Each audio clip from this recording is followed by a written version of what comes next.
موجودہ دور کے فتنے میں ہم کیا کریں؟ اب ایک مسئلہ پیدا ہوتا ہے کہ اب اتنی باتیں کر دیے، اتنی موجودہ دور کے فتنے میں ہم کیا کریں؟ اس فتنے کے دور میں ہمارے پاس اسلام کی طرف سے کوئی ہدایت موجود ہے کیا؟ اس فتنے کے دور میں ہمارے پاس اسلام کی طرف سے کوئی ہدایت ہے کیا؟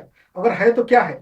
حدیث و قرآن کی ہدایت، دین کی طرف لوٹو، حدیث و قرآن کے اندر ہے ہدایت۔ اب آج کے فتنے کے دور میں ہم کیا کرنا چاہیے؟ جب اتنی باتیں ہو گئی، اتنے سب بتا دیا، اپنی کنڈیشن بتا دی، مسلمانوں کے اوقات بتا دی کہ کیا اوقات ہے، تو ابھی کیا کرنا چاہیے ایسے زمانے میں؟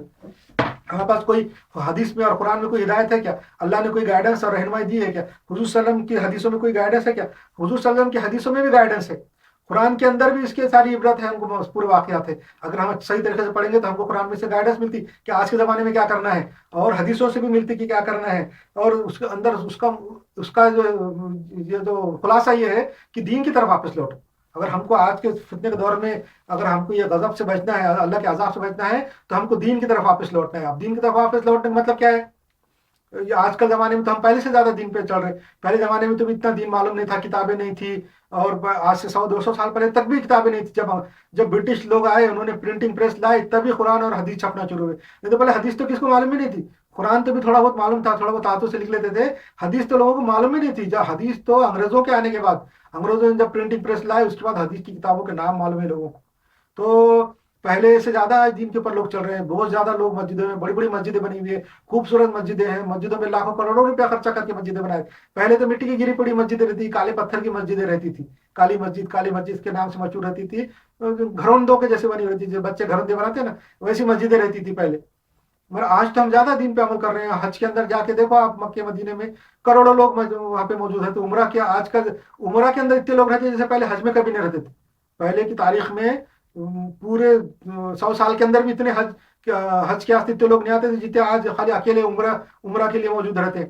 تو حج کے اندر تو اتنے لوگ آج دین پہ چل رہے ہیں، تو اب اور کیا دین پہ چلیں؟ ویسا نہیں ہے۔ دین پہ چلنے کا مطلب یہ ہے کہ صحیح دین پہ چلنا ہے، صرف قرآن اور صرف حدیث کے اوپر عمل کرنا ہے، صرف قرآن کی آیت 100%۔ آپ یہ طے کر لیں، حق بات صرف اللہ کی ہے، دنیا میں کسی کی بات حق اور سچ نہیں ہو سکتی، چاہے کتنا بھی عقل مند ہو، کتنا بھی جینیس ہو، اگر وہ بات بول رہا ہے قرآن اور حدیث کے مطابق ہے تو ٹھیک ہے، قرآن اور حدیث کے خلاف ہے تو وہ حق نہیں ہے۔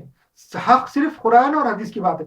ایک مسلمان کو صرف ایک بات دھیان میں رکھنا چاہیے، جو سچا مسلمان ہے، کہ حق اور سچ بات قرآن کی ہے اور حدیث کی ہے، حضور صلی اللہ علیہ وسلم کی بات اور اللہ کی بات ہی صحیح ہے۔ دنیا میں کسی کی بات اس کے سامنے نہیں رکھنا، کسی بڑے سے بڑے بزرگ، کسی بڑے سے بڑے عالم، کسی بڑے سے بڑے فاضل، کسی بڑے سے بڑے بیان کرنے والے کی بات کو بھی وہ ریجیکٹ کر دینا چاہیے قرآن اور حدیث کے سامنے۔ جب قرآن اور حدیث کی بات آ جائے تو صرف قرآن حدیث کی بات کو ترجیح دینا چاہیے۔ یہ گستاخی ہے، اللہ کی گستاخی ہے کہ آپ قرآن حدیث کی بات کو نہیں مانیں۔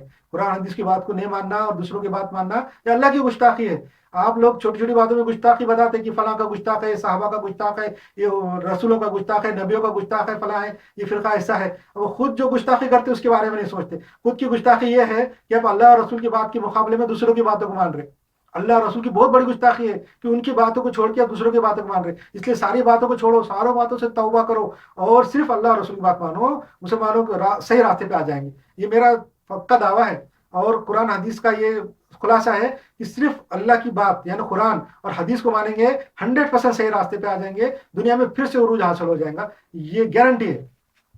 اس فتنے کے دور میں کیا کریں؟ قرآن کی ہدایت دے، حجت قائم کریں، اور جو غیر مسلم ہیں، جو اپنے اطراف جو غیر مسلم ہیں، مسلمان تو کم ہے پوری دنیا میں، 80% سے بھی کم مسلمان ہیں، 20% مسلم ہے سمجھو، 80% غیر مسلم ہے۔ تو اپنا کام یہ ہے کہ غیر مسلموں میں اپنے جو وسائل ہے، اپنے پاس جو ریسورسز ہے، جو بھی کر سکتے ہیں، تو غیروں کو دین کی دعوت دینا چاہیے، دین دکھانا چاہیے، اپنے دین کی اچھائیں دکھانا چاہیے، اپنے آپس کے فرقے ختم کر کے اپنے آپس کی دشمنیاں، لڑائیاں سب ختم کرنا چاہیے، شیطان کی چنگل سے، شیطان کی شکنجے اور پنجوں سے، شیطان کی جال سے بچنا چاہیے، اور اتحاد کر کے صرف قرآن حدیث مان کے دین پھیلانا چاہیے۔ غیروں کو جو ہے نا دین کے بارے میں بتانا چاہیے۔ نہیں بتا سکتے، اتنی ہمت نہیں ہے، غیروں کے سامنے بات نہیں کر سکتے، کم سے کم اپنے اوپر لاگو کرنا چاہیے، اپنے معاشرے پہ، اپنے سوسائٹی پہ لاگو کرنا چاہیے، تاکہ غیر دیکھیں اور دین حاصل کریں۔ اتنا کام کرنا چاہیے موجودہ فتنے کے دور میں۔